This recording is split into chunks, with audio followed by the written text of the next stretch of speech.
हमने सरल वाक्य के कुछ एग्जाम्पल पहले देखे थे और उसके आगे कुछ और एग्जाम्पल है। रेखा व मोहन खेल रहे हैं। इसमें देखो, रेखा व मोहन खेल रहे हैं। रेखा व मोहन क्या हुए? उद्देश्य, और खेल रहे क्या है? विधेय। मोहन, सोहन और रोहन तीनों करता है, और तीनों क्या है? मिलके एक ही बन रहे हैं, एक ही करता, इसलिए क्या हुआ? उद्देश्य। और इधर ये क्रिया भले ही तीन है लेकिन पूरा एक ही विधेय बन रहा है, इसलिए ये विधेय। मोहन, सोहन और रोहन उद्देश्य हुआ, पढ़ लिख और गा रहे हैं, ये इसका विधेय हुआ।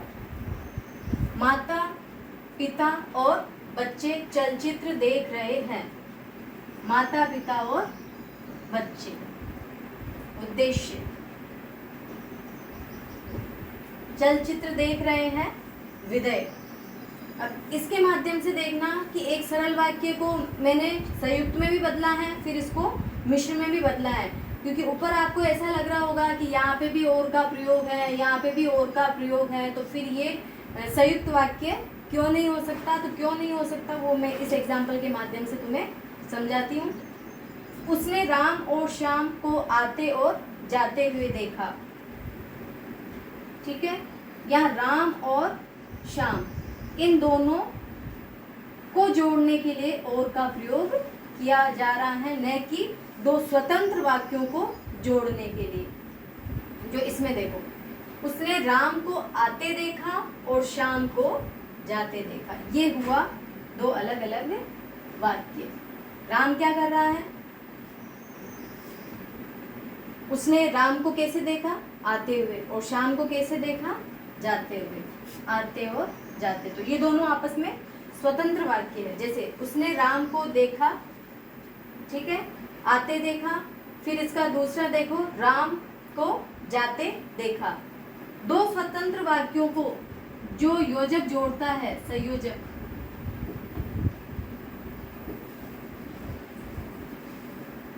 जिसमें और है यहाँ पे, तो इसलिए ये क्या हुआ?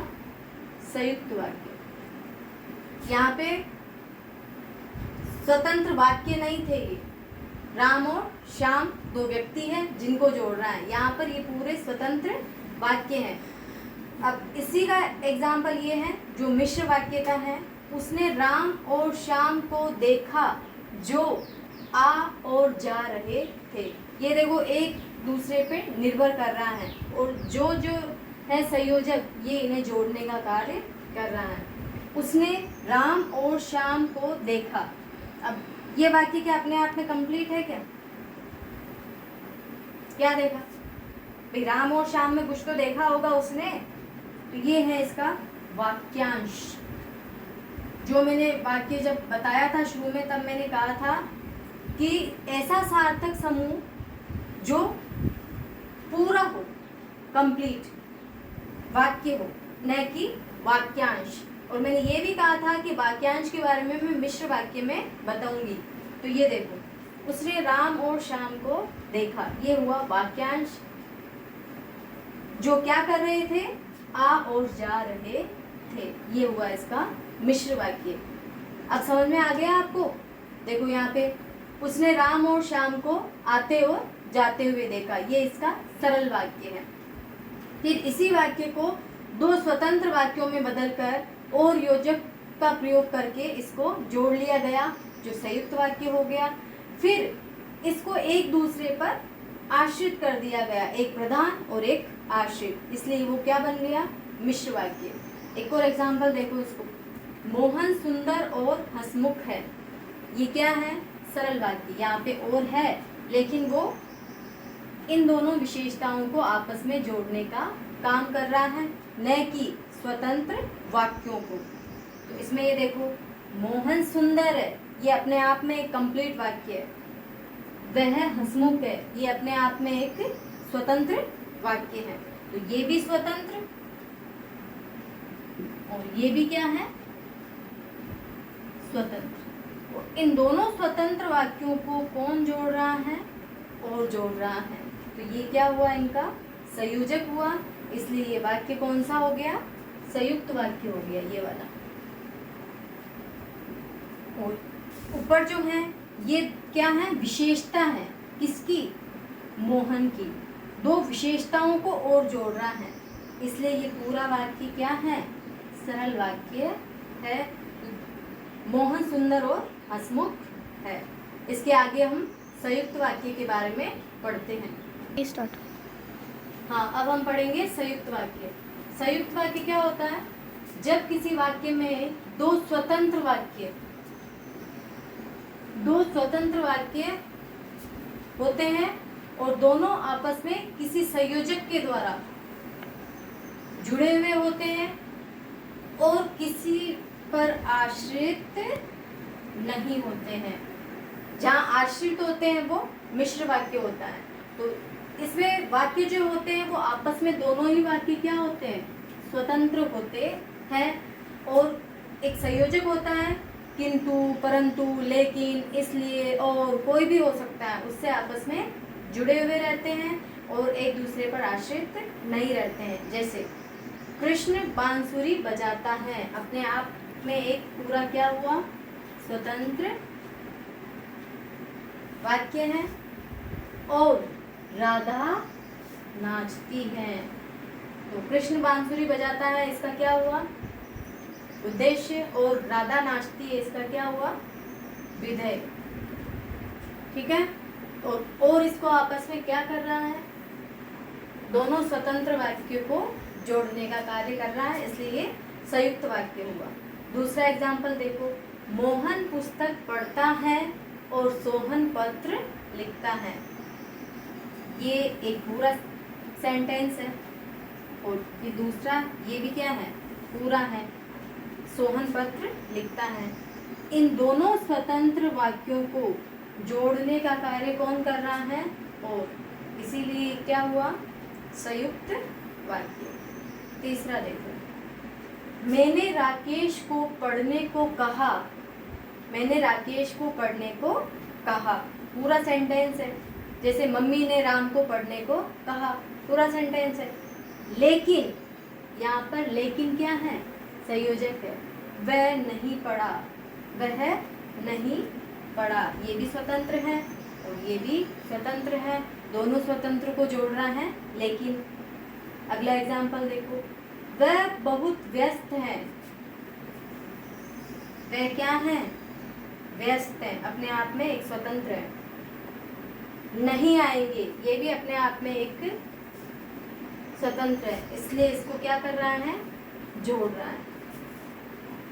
वह गरीब है परंतु बेईमान नहीं, वह क्या है, गरीब है, स्वतंत्र है, बेईमान नहीं, वो भी स्वतंत्र है। दोनों को आपस में कौन जोड़ रहा है, परंतु, इसलिए ये सब क्या हुए, संयुक्त वाक्य। तो संयुक्त वाक्य क्या होते हैं, संयुक्त वाक्य वो होते हैं जो दो सेंटेंस आपस में क्या होते हैं, स्वतंत्र होते हैं और किसी न किसी संयोजक के द्वारा जो, और उन्हीं को हम कहते हैं संयुक्त वाक्य। इसके बाद हम देखेंगे मिश्र वाक्य। संयुक्त वाक्य, सरल वाक्य हमने पढ़ लिए थे, अब है मिश्र वाक्य। जब एक प्रधान उपवाक्य हो और एक या एक से अधिक आश्रित उपवाक्य, प्रधान और आश्रित, तो वो क्या कहलाता है, मिश्र वाक्य कहलाता है। जैसे सभी विद्यार्थी जानते हैं कि अध्यापक हमेशा उनके हित की बात करते हैं। अब देखो, सभी विद्यार्थी जानते हैं, क्या जानते हैं, अध्यापक हमेशा उनके हित की बात करते हैं। ये वाक्यांश है, ये भी वाक्यांश है, दोनों को जोड़ कौन रहा है, कि, तब जाके ये एक पूरा वाक्य बन रहा है। ये है अपना प्रधान, ठीक है, और ये है आश्रित। दूसरा देखते हैं, वह गाड़ी कहाँ है जो आप कल लाए थे। कौन सी गाड़ी, वह गाड़ी। वाक्यांश प्रधान कौन सा है? प्रधान वाक्य। आप कल लाए थे। आश्रित, जो इनको क्या कर रहा है? जोड़ रहा है। वाक्यांश, वाक्यांश और जो इनका संयोजक। तो ये पूरा दोनों वाक्यांश मिलके एक वाक्य का निर्माण कर रहे हैं, एक प्रधान और दूसरा आश्रित। गांधी जी ने कहा कि सदा सत्य बोलो और हिंसा मत करो। गांधी जी ने कहा, किसने कहा? गांधी जी ने कहा। मैंने आपको कल भी बताया था कि जो ये होता है ये विधेय में जाता है, जो संयोजक होता है वो किस में जाता है? विधेय में जाता है। गांधी जी ने कहा, ये अपना है प्रधान, क्योंकि किसने कहा? मेन कौन है कहने वाला? गांधी जी है। क्या कहा उन्होंने? सदा सत्य बोलो और हिंसा मत करो। तो ये है अपना आश्रित।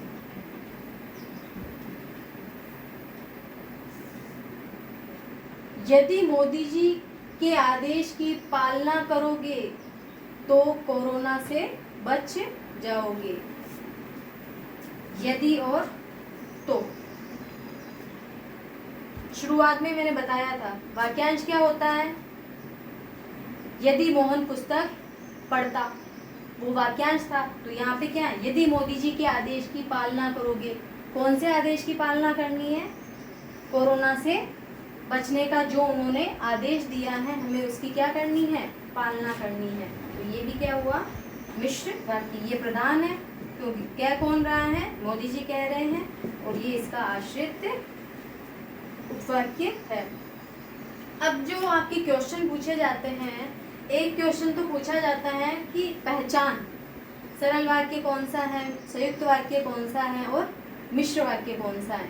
जो इनकी पहचान आपने अभी देखी थी, मैंने तीनों पढ़ाए हैं और तीनों में मैंने बताया है कि कौन सा वाक्य सरल के अंतर्गत आता है, कौन सा वाक्य संयुक्त के अंतर्गत आता है, कौन सा वाक्य मिश्र के अंतर्गत आता है। 1 नंबर का क्वेश्चन आता है पहचान से संबंधित। दूसरे जो क्वेश्चन आते हैं वो रूपांतरण से संबंधित आते हैं। रूप चेंज, जैसे सरल दे रखा होगा तो उसको संयुक्त में बदलो या मिश्र में बदलो।